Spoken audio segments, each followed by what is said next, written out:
Fantano. Just YouTubers who probably saw him and was like, I'm going to start a YouTube. Yeah, because Fantano was like the OG YouTube reviewer. But all right, let's cross this over here because we talked about shoegaze and the thing I got going on, and we talked about Fantano. So from time to time, he reviews a little bit of everything. So he does review these shoegaze bands. He does get into the whole, realm of that. He's reviewed the classics of the genre, the My Bloody Valentines and all that kind of stuff, the new Slow Dive, the new Lush. There's a modern shoegaze band named Whirr. Whirr. Whirr.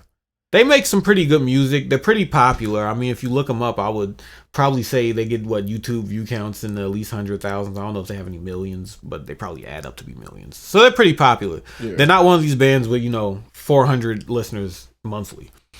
A little backstory on them is they are like edgelords online, to where they say edgy and controversial things. I feel like for the sake of being like we're edgy and cool. Yeah, they're like middle schoolers. Yeah, even though it's not like they make douchey music, the music or the music you would assume people to be making jokes, calling people pussies and all this that would make. Because shoegaze in itself, while it can be harder, is a little bit on the softer, sometimes more melodic, sometimes atmospheric, ethereal side. It's not like a big machismo genre. So they did all of this edgelord stuff a few years ago. They had a run-in with some other band from their city, slips my mind, but I think a few members of this band were trans.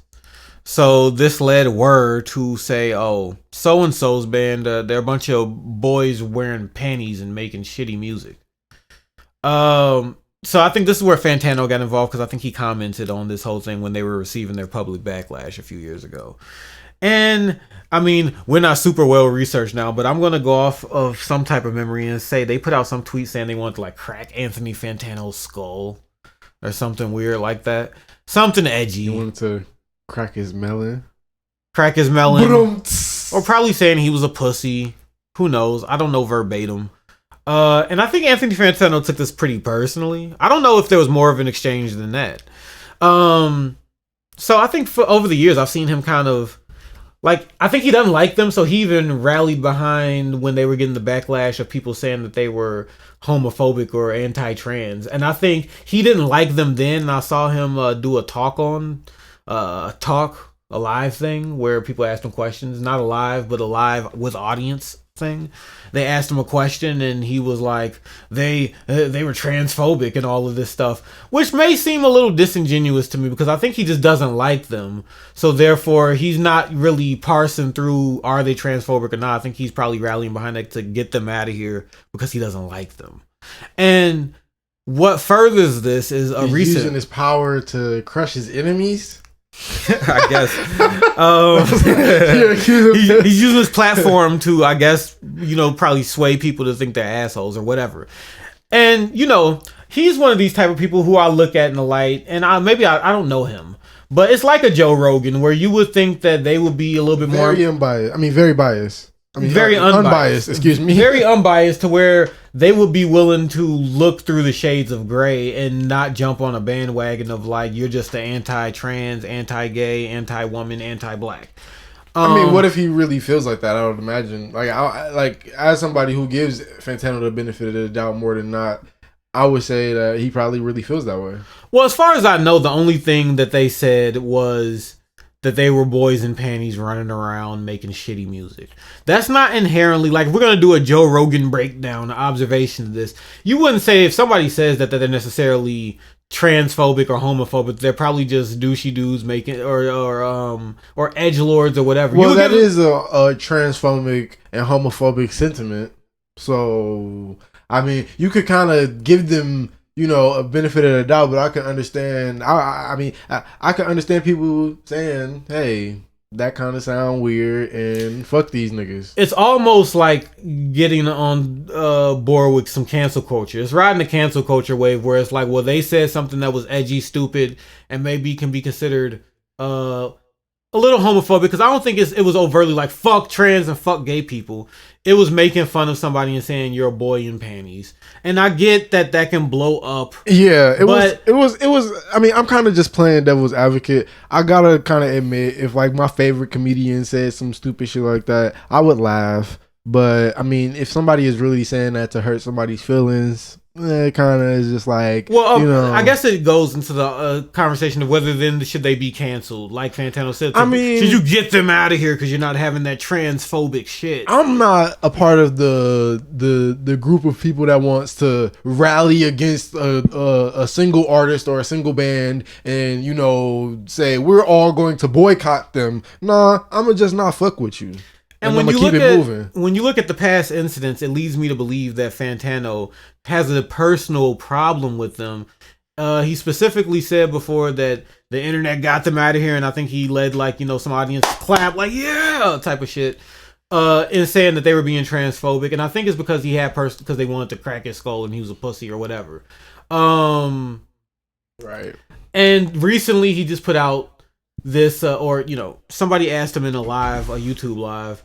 What do you think about Whirr's new album? This is after the controversy. I think first album after all that. They were always edgelordy, but it was the controversy of saying the boys in panties thing. I guess that, I can understand how some people may blow up over that, because if it was a comment about black people, then everybody would, be up in arms. So I can understand why somebody who's trans is like, fuck them. We not fucking with them.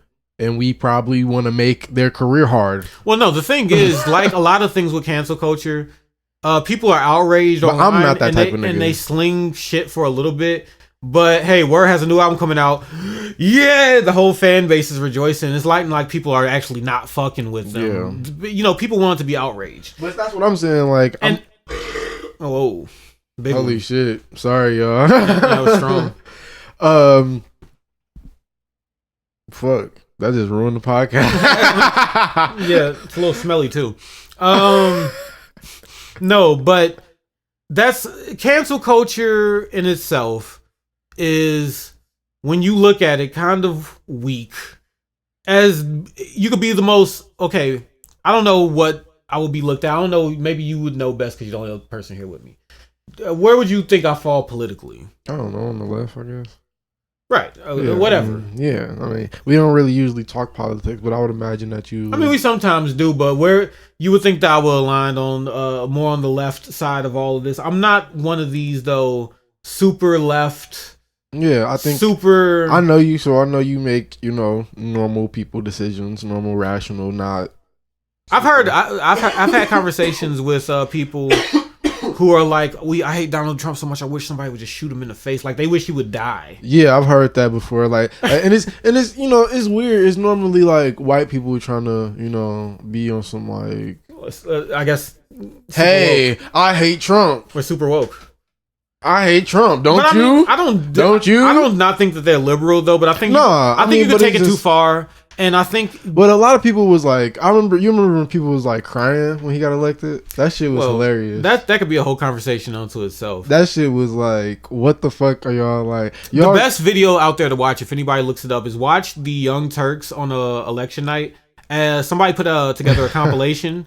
They put together a compilation of moments from that night to, slim it down to being like 20 minutes or a half an hour. You can watch this video, and over the course of about 20 minutes of, cuts, they go from being super smug about like Hillary Clinton's gonna crush it to being like, what? This state went this way? What? To being like, that's how everybody there was a representation of how probably most people in America felt at that time. Yeah, they went from being in a party and mood like we're about to crush this motherfucker to being like, hold on, what's happening in those states? Whatever, we're gonna crush it, to being like shocked, to being like as it was happening, silence. Fuck this shit. Basically, I think somebody literally was like, "Fuck this shit," like anger and just like the whole steps. Nigga couldn't sleep that night. But anyway, let's bring it back. I think cancel culture, just like that type of thinking on either side of the spectrum, the left or the right, because people on the right are annoying too with their weird like sense of just allegiance, blind allegiance. And to tie it back to this, that cancel culture shit with Whirr, Okay, I'm willing to give them the benefit of doubt and a second chance to say that, hey, maybe they just want to make music. Maybe they're not going to be edgelords. Maybe they don't hate trans people because they made fun of another band of people they had problems with and they called them a name.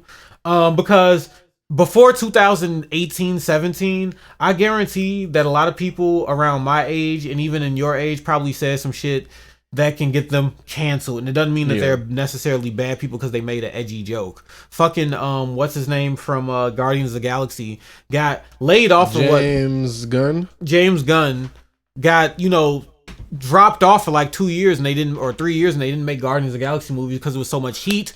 But they eventually brought him back because it blew over. He's not a bad guy or whatever because he made a pedophilia joke from back. And that's Disney, right? So you got to give people the benefit of the doubt, but it just I don't know. It was weird watching this video of Fantano that somebody asked him, "What do you think of the new Whirr album?" And he was it was so much venom. Yeah, so salt, much salt. Yeah, salt, bro. just the salt of being like, Whirr is a sucky band who's never going to amount to anything. Well, he said you ain't never you one shit, you ain't shit, and you ain't never gonna be shit. Whirr. Right. He said that they never had a great record and they were never going to make a classic, so there's no point in listening to them and blah blah blah. It was just very venomous and it caught me off guard because I don't know. Fantano usually is chill. He's usually not chill, but usually no. I don't think chill, bro. Especially in the live streams, he usually chilling out. Well, he's making jokes and shit and all this. He's usually not getting. He got in his chest. I wouldn't take him for somebody who lets super personal feelings cloud his judgment on somebody's art. He got in his to the point where he's biased against the art and says the art is not worth being seen because I have personal issues with these people. Because if you listen to Whirr's music, I mean, whether you like that the genre or not, you could probably acknowledge that it's good. It's not bad. It's not bad sounding. It's not like, oh, this is just middle of the road mediocre bullshit. So I don't know. That was that. Fantano, I don't never. You disappointed your deepest fans here, man. I don't never want to see you let a nigga get you out of pocket like that, man. Bro, what is your problem, man? You tripping, bro.